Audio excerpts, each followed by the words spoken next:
Puluhan desa di Kabupaten Aceh Singkil melakukan pemilihan kepala desa secara serentak.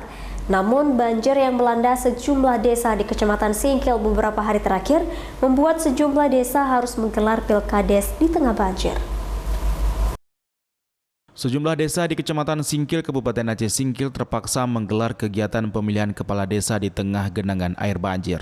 Salah satunya di Desa Teluk Rumbia, Kecamatan Singkil, Kabupaten Aceh Singkil, warga harus melewati banjir untuk melakukan pencoblosan calon kepala desa. Tempat pemungutan suara atau TPS ditempatkan di lokasi lebih tinggi sehingga tidak basah dan tergenang oleh banjir. Kendati demikian, warga terlihat antusias mendatangi TPS pada kontestasi pilkades di desa mereka. Tetap terlaksana, alhamdulillah. Masyarakat tetap antusias dalam melaksanakan pilkades walaupun dalam suasana banjir.